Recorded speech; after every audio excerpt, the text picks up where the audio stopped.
जीवन में असफलता का सामना करते करते कई बार हम अंदर से टूट जाते हैं और हार मान लेते हैं।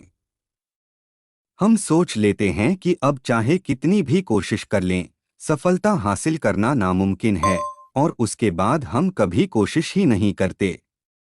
जबकि सफलता प्राप्ति के लिए अनवरत प्रयास आवश्यक है।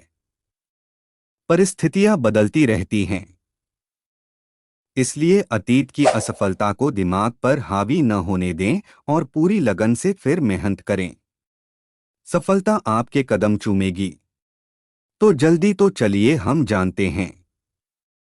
शार्क मछली की कहानी से। कहानी शुरू करने से पहले हमें आपसे एक रिक्वेस्ट है कि कहानी में गुम होने से पहले आप वीडियो को लाइक करके चैनल को सब्सक्राइब कर ले और कमेंट में हमें ज़रूर बताएं वीडियो कैसी लगी।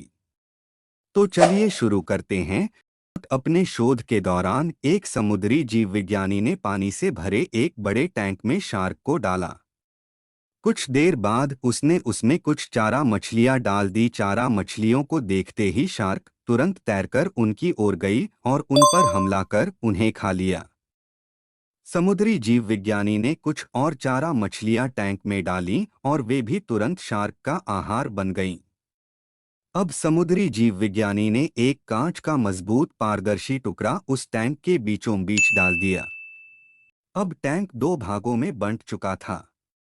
एक भाग में शार्क थी, दूसरे भाग में उसने कुछ चारा मछली डाल दी। विभाजक पारदर्शी कांच से शार्क चारा मछलियों को देख सकती थी।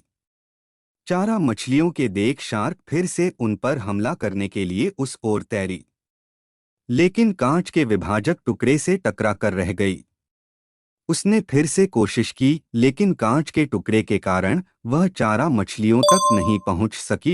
शार्क ने दर्जनों बार पूरी आक्रामकता के साथ चारा मछलियों पर हमला करने की कोशिश की, लेकिन बीच में कांच का टुकड़ा आ जाने के कारण वह असफल रही। कई दिनों तक शार्क उन कांच के विभाजक के पार जाने का प्रयास करती रही, लेकिन सफल न हो सकी। अंततः थक हार कर उसने एक दिन हमला करना छोड़ दिया और टैंक के अपने भाग में रहने लगी।